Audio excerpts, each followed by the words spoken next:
మొదటి రాజుల గ్రంథము 6వ అధ్యాయము. అతడు మందిరపు లోపలి గోడలను అడుగు నుండి పైకప్పు వరకు దేవదారు పలకల చేత కట్టించెను. లోపల వాటిని సరళపు మ్రాను పలకలతో కప్పి మందిరపు నట్టిల్లు దేవదారు పలకలతో కప్పివేసెను.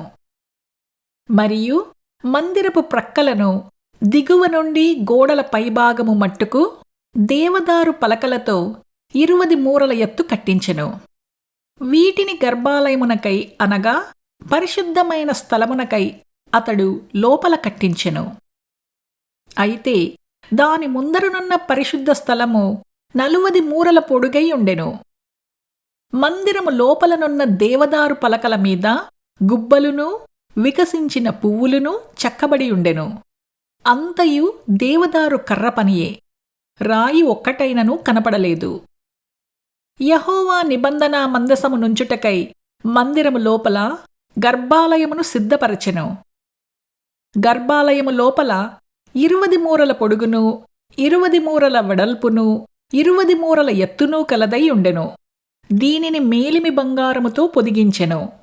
అర్జకర్రతో చేయబడిన బలిపీఠమును ఈలాగుననే పొదిగించెను. ఈలాగున సొలొమోను మందిరమును లోపల మేలిమి బంగారముతో పొదిగించి గర్భాలయము ముంగలికి బంగారపు గొలుసులు గల తెర చేయించి బంగారముతో దాని పొదిగించెను. ఏ భాగమును విడువకుండా మందిరమంతయు బంగారముతో పొదిగించెను. గర్భాలయమునొద్దనున్న బలిపీఠమంతటిని బంగారముతో పొదిగించెను. మరియు అతడు గర్భాలయమందు 10 మూరల ఎత్తుగల 2 కెరూబులను ఒలీవ కర్రతో చేయించెను. ఒక్కొక్క కెరూబునకు 5 మూరల పొడవు గల రెక్కలుండెను. ఒక రెక్క చివర మొదలుకొని 2వ రెక్క చివరి మట్టుకు 10 మూరల పొడవు. 2వ కెరూబును 10 మూరలు కలదై ఉండెను. కెరూబులు రెండింటికిని ఏక పరిమాణమును ఏకాకారమును కలిగియుండెను. ఒక కెరూబు 10 మూరల ఎత్తు, 2వ కెరూబు దానివలనే ఉండెను. అతడు ఈ కెరూబులను గర్భాలయములో ఉంచెను. ఆ కెరూబుల రెక్కలు విప్పుకొని ఒకదాని రెక్క ఇవతలి గోడకును 2వ దాని రెక్క అవతలి గోడకును అంటియుండెను. గర్భాలయమందు వీటి రెక్కలు ఒకదానితో ఒకటి అంటుకొనియుండెను. ఈ కెరూబులను అతడు బంగారముతో పొదిగించెను. మరియు మందిరపు గోడలన్నిటి మీదనూ లోపలనేమి వెలుపలనేమి కెరూబులను తమాల వృక్షములను వికసించిన పుష్పములను చెక్కించెను.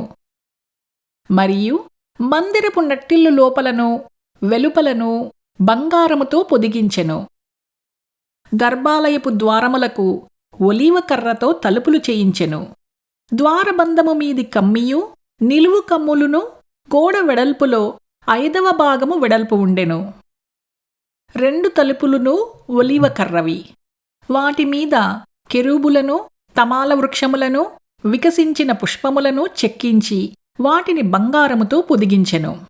కెరూబుల మీదను తమాల వృక్షముల మీదను బంగారము పొదిగించెను. మరియు పరిశుద్ధ స్థలపు ద్వారమునకు ఒలీవ కర్రతో 2 నిలువు కమ్ములు చేయించెను. ఇవి గోడ వెడల్పులో 4వ వంతు వెడల్పుగా ఉండెను. 2 తలుపులు దేవదారు కర్రతో చేయబడి ఉండెను. ఒక్కొక్క తలుపునకు 2 మడత రెక్కలు ఉండెను. వాటి మీద అతడు కెరూబులను తమాల వృక్షములను వికసించిన పుష్పములను చెక్కించి ఆ చెక్కిన వాటి మీద బంగారు రేకును పొదిగించెను. మరియు లోపలనున్న సాలను 3 వరసలను చెక్కిన రాళ్లతోనూ 1 వరసను దేవదారు దూలములతోనూ కట్టించెను. 4వ సంవత్సరము జీప్ అను మాసమున యెహోవా మందిరపు పునాది వేయబడెను. 11వ సంవత్సరము బూలు అను 8వ మాసమున దాని ఏర్పాటు చొప్పున దాని ఉపభాగములన్నిటిలోనూ మందిరము సమాప్తమాయెను. 7 సంవత్సరములు సొలొమోను దానిని కట్టించుచుండెను.